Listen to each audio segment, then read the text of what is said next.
जब अधर्म अपनी चरम सीमा पर पहुंचता है और सृष्टि संतुलन खो देती है, तब भगवान विष्णु धरती पर अवतरित होते हैं। हर युग में वह एक नई भूमिका, एक नए रूप में आते हैं। कभी मर्यादा पुरुषोत्तम राम, तो कभी चक्रधारी कृष्ण। यह है विष्णु के दशावतार की महागाथा, जहां हर अवतार धर्म की पुनर्स्थापना और ब्रह्मांड की रक्षा के लिए एक मिशन लेकर आता है। आइए इस दिव्य यात्रा की कहानी को करीब से जानें। नंबर 1, मत्स्य अवतार। सृष्टि के रचयिता भगवान ब्रह्मा गहरी निद्रा में लीन हो गए। उनकी नासिका से एक भयावह दानव उत्पन्न हुआ, जिसका सिर अश्व के समान था। यह था हयग्रीव। इस असुर ने वेदों को चुरा लिया, जो कि सृष्टि के ज्ञान का मूल स्रोत थे, और उन्हें सागर की गहराई में छिपा दिया। वेदों के बिना सृष्टि का संतुलन भंग होने लगा। तब भगवान विष्णु, सृष्टि के पालक, ने अपना पहला अवतार लिया, मत्स्य अवतार। उनका उद्देश्य स्पष्ट था, वेदों को पुनः प्राप्त करना और जीवन को महाप्रलय से बचाना। धरती पर राजा वैवस्वत मनु, एक धर्मनिष्ठ और तपस्वी राजा, समुद्र के तट पर कठोर तप कर रहे थे। एक दिन जब उन्होंने अपने हाथों में जल उठाया, तो उसमें उन्हें एक छोटा सा सुनहरा मछली का बच्चा दिखाई दिया। अचानक मछली ने बोलना शुरू किया, हे राजन, मुझे बचाओ, बड़े समुद्री जीव मुझे खा जाएंगे। मनु को दया आई और उन्होंने मछली को एक छोटे जलाशय में छोड़ दिया। लेकिन मछली तेजी से बढ़ने लगी। उसने तालाब को भर दिया, फिर नदियां भी उसके लिए छोटी पड़ गईं। अंत में जब मनु ने उसे समुद्र में छोड़ने का प्रयास किया, मछली ने अपना वास्तविक रूप प्रकट किया। मैं विष्णु हूं, सृष्टि का रक्षक।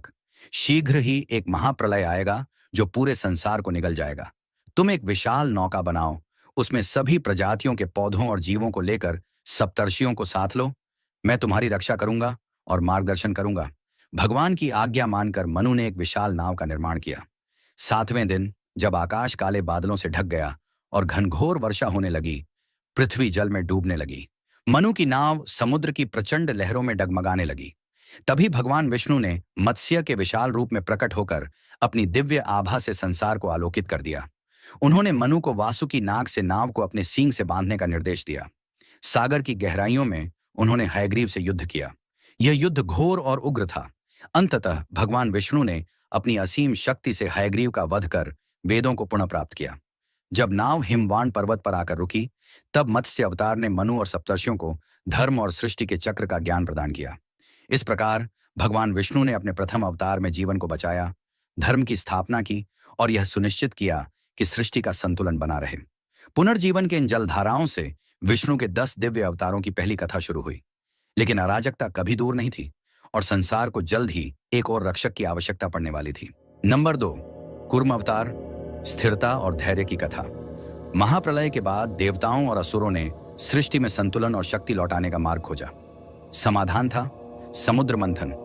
यह दिव्य प्रयास अमृतत्व के अमृत को प्रकट करेगा, जो देवताओं और असुरों के बीच का संघर्ष समाप्त कर सकता था। मंथन के लिए मंदार पर्वत को मत्थानी और वासुकी नाग को रस्सी बनाया गया। लेकिन जैसे ही मंथन शुरू हुआ, मंदार पर्वत समुद्र में डूबने लगा। देवताओं और असुरों ने भगवान विष्णु से सहायता मांगी। भगवान विष्णु ने कूर्म अवतार धारण किया, एक विशाल कछुए का रूप। उन्होंने समुद्र में जाकर मंदार पर्वत को अपनी मजबूत पीठ पर थाम लिया, जिससे मंथन स्थिरता के साथ चल सका। मंथन के दौरान समुद्र से अद्भुत रत्न निकले, कामधेनु, कल्प वृक्ष और ऐरावत हाथी। लेकिन सबसे मूल्यवान था अमृत कलश, जिसे अंततः धन्वंतरी लेकर प्रकट। नंबर 3, वराह अवतार। एक ऐसा समय था जब ब्रह्मांड अराजकता के कारण टूटने की कगार पर था। पृथ्वी देवी भूदेवी को हिरण्याक्ष नाम के दैत्य ने अपनी शक्ति के मद में चूर होकर चुरा लिया। उसने पृथ्वी को गहरे आदिकालीन जल एकार्णव में छिपा दिया।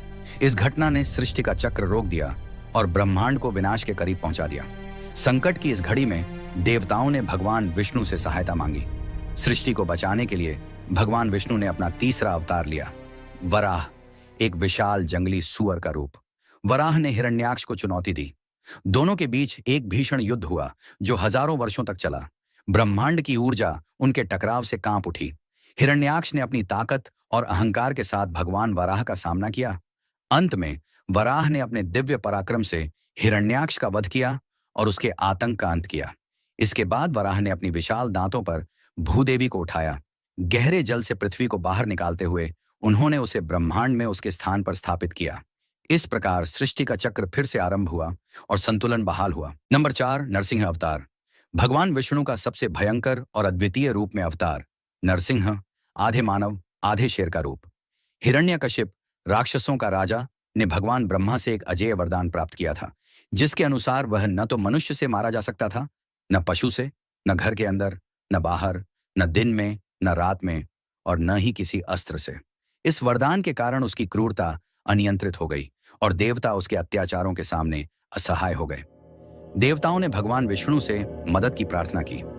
भगवान विष्णु ने उस वरदान के नियमों को नकारने के लिए एक रूप धारण किया जो बुराई पर विजय प्राप्त कर सके। नरसिंह एक भयावह मिश्रण था, शेर का सिर और मानव शरीर जिसमें दिव्य क्रोध और न्याय का प्रतीक था। उसकी शक्तिशाली पंजों से कोई भी वस्तु नष्ट की जा सकती थी। एक दिन जब हिरण्यकशिपु अपने सिंहासन पर बैठा था, यह मानते हुए कि उसका वरदान उसे अजेय बना देता है, भगवान विष्णु ने महल के एक खंभे से प्रकट होकर उसे हराया।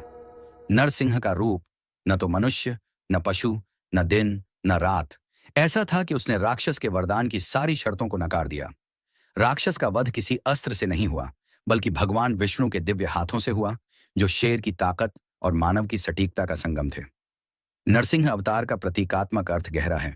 खंभे से प्रकट होकर नरसिंह ने यह सिद्ध किया कि भगवान विष्णु सर्वत्र विद्यमान हैं और कोई भी स्थान उसकी सुरक्षा और इच्छा से बाहर नहीं है। नंबर 6, परशुराम अवतार। भगवान विष्णु के अवतारों की विशाल कथा में छठा अवतार परशुराम। यह ब्राह्मण के ज्ञान और क्षत्रिय के साहस का अनूठा संगम है। परशुराम का जन्म आर्षि जमदग्नि और उनकी पत्नी रेणुका से हुआ था। एक दिव्य आशीर्वाद से उत्पन्न होकर उन्हें भगवान शिव से तपस्या के बाद परशु नामक दिव्य अस्त्र प्राप्त हुआ, जो उनके अवतार और उनकी विरासत का प्रतीक बन गया। यह साम्राज्य के राजा कर्तवीर्य अर्जुन ने जमदग्नि के आश्रम का दौरा किया, जहां उन्हें आतिथ्य प्रदान किया गया। जब राजा ने दिव्य कामधेनु गाय की मांग की, जो उसकी सेना के लिए अनंत संसाधन प्रदान करने में सक्षम थी, तो जमदग्नि ने इसके पवित्रता के कारण इनकार कर दिया। इस अपमानजनक कृत्य से क्रोधित होकर कर्तवीर्य अर्जुन ने गाय को छीन लिया और आश्रम को नष्ट कर दिया। यह अत्याचार परशुराम की क्रोध का कारण बना और उन्होंने प्रतिशोध की शपथ ली। अपने दिव्य परशु के साथ परशुराम ने अकेले ही कर्तवीर्य अर्जुन और उसकी सेना का संहार किया और अपने पिता के अपमान का बदला लिया। लेकिन हिंसा का यह सिलसिला यहीं नहीं रुका। कर्तवीर्य अर्जुन के पुत्रों ने जमदग्नि को मार डाला, जिससे परशुराम का क्रोध और बढ़ गया।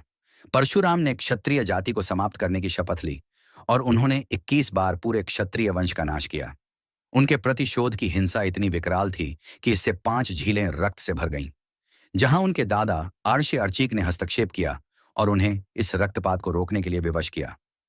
परशुराम को चिरंजीवी माना जाता है और वह आज भी महेंद्रगिरी पर्वत पर तपस्या में लीन है। नंबर 5, वामन अवतार। सृष्टि के महान ताने बाने में जब दैत्यराज महाबली की बढ़ती शक्ति से ब्रह्मांड का संतुलन बिगड़ने लगा, भगवान विष्णु ने उसे पुनः स्थापित करने के लिए अवतार लिया। उनका 5वां अवतार वामन सबसे विशिष्ट और अद्भुत था। एक छोटा ब्राह्मण बालक, जिसके छोटे आकार के बावजूद उसका दिव्य उद्देश्य अत्यंत महान था। महाबली, एक धर्मात्मा राजा, ने स्वर्ग पर विजय प्राप्त की थी और अनगिनत शक्तियां अर्जित की थीं। उनका साम्राज्य ब्रह्मांडीय व्यवस्था को खतरे में डाल रहा था और देवता भगवान विष्णु से मदद की प्रार्थना कर रहे थे। भगवान विष्णु ने वामन रूप में महाबली के यज्ञ में भाग लिया। वह एक छोटे से ब्राह्मण बालक के रूप में पहुंचे, जो लकड़ी का छाता लिए हुए था, जो उनके वास्तविक दिव्य शक्ति से बिल्कुल विपरीत था। वामन ने महाबली से केवल 3 पग भूमि का अनुरोध किया, जिसे राजा महाबली ने अपने धर्म और कर्तव्य का पालन करते हुए बिना किसी संकोच के स्वीकार किया। लेकिन यह एक परीक्षा थी। जैसे ही महाबली ने वामन का अनुरोध स्वीकार किया, वामन ने अपना असली रूप प्रकट किया और वह अत्यंत विशाल हो गए, जिससे पृथ्वी और स्वर्ग एक साथ नतमस्तक हो गए। वामन ने पहले पग में पृथ्वी को, दूसरे पग में स्वर्ग को नाप लिया। देवता हैरान होकर यह दृश्य देख रहे थे। तीसरे पग के लिए वामन ने महाबली से पूछा, यह पग कहां रखा जाएगा? राजा महाबली अपने वचन के प्रति सच्चे अपने सिर को झुका दिया और अपने ही सिर को तीसरे पग के रूप में अर्पित कर दिया। उसी क्षण भगवान विष्णु ने अपने असली रूप में प्रकट होकर महाबली को आशीर्वाद दिया और उसे अमरता का वरदान दिया, जिससे वह पाताल लोक में न्याय और विनम्रता के साथ राज करेंगे। नंबर 7, राम अवतार। धर्म, साहस और कर्तव्य की महाकथा। भगवान विष्णु के 10 अवतारों में राम का अवतार विशेष रूप से आदर्श, साहस और धर्म के प्रतीक के रूप में प्रतिष्ठित है। उनकी कथा, जो कि महाकाव्य रामायण में समाहित है, केवल युद्धों की कहानी नहीं है, बल्कि यह एक गहरी शिक्षा है कर्तव्य, प्रेम और अडिग श्रद्धा की। राम अयोध्या के राजकुमार आदर्श पुरुष के प्रतिरूप थे, साहसी, बुद्धिमान, करुणामयी और अपने परिवार और राज्य के प्रति गहरे समर्पित। रावण के साथ युद्ध, जो एक असाधारण शक्ति का राक्षस था, हिंदू पुराणों में सबसे प्रतीकात्मक युद्धों में से एक है। यह केवल सीता के लिए संघर्ष नहीं था, बल्कि यह न्याय, धर्म और सृष्टि के संपूर्ण क्रम की रक्षा के लिए युद्ध था।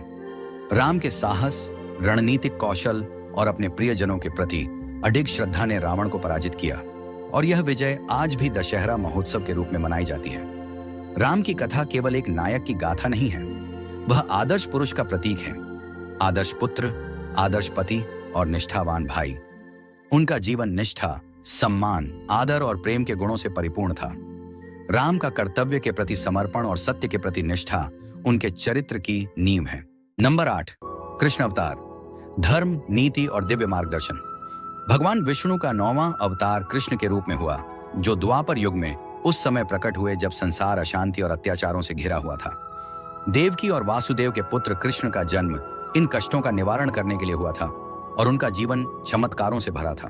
कृष्ण का दिव्य जन्म कंस की मृत्यु का कारण बना, और उसने अपनी मृत्यु के साथ पृथ्वी को उसके अत्याचारों से मुक्त किया। कृष्ण का बचपन चमत्कारों और लीला से भरा।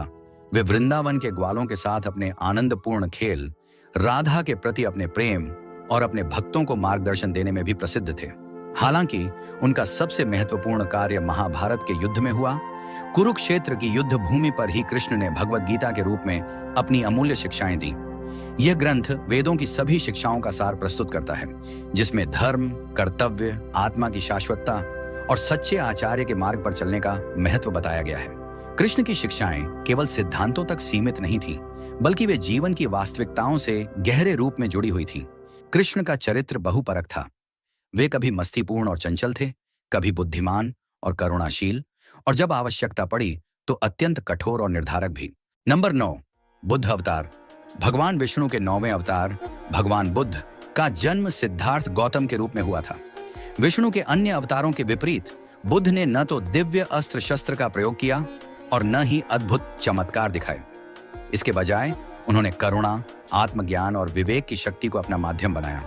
सिद्धार्थ का जन्म शाक्य वंश के एक शाही परिवार में हुआ था, लेकिन जब उन्होंने राजमहल से बाहर निकलकर पहली बार बुढ़ापा, बीमारी और मृत्यु जैसे दुखद दृश्यों को देखा तो उनका हृदय व्याकुल हो उठा। इन दृश्यों ने उन्हें जीवन और अस्तित्व के गहरे सत्य को समझने की जिज्ञासा से भर दिया। सिद्धार्थ ने अपना राजसी जीवन, परिवार और सभी भौतिक सुख संपत्ति त्याग दी और आत्मज्ञान की खोज में निकल पड़े। वर्षों की कठोर साधना और ध्यान के बाद बोधगया में पीपल के वृक्ष के नीचे उन्हें ज्ञान की प्राप्ति हुई और वे गौतम बुद्ध बोधि प्राप्त कहलाए। नंबर 10, कल्कि अवतार। भगवान विष्णु के 10वें और अंतिम अवतार कल्कि का अभी अवतरण होना शेष है। अधर्म के संहारक के रूप में जाने जाने वाले कल्कि कलयुग के अंत में प्रकट होंगे। उनका उद्देश्य अधर्म का नाश कर धर्म की पुनर्स्थापना करना होगा। पुराणों के अनुसार कल्कि एक शक्तिशाली योद्धा के रूप में पृथ्वी पर अवतरित होंगे।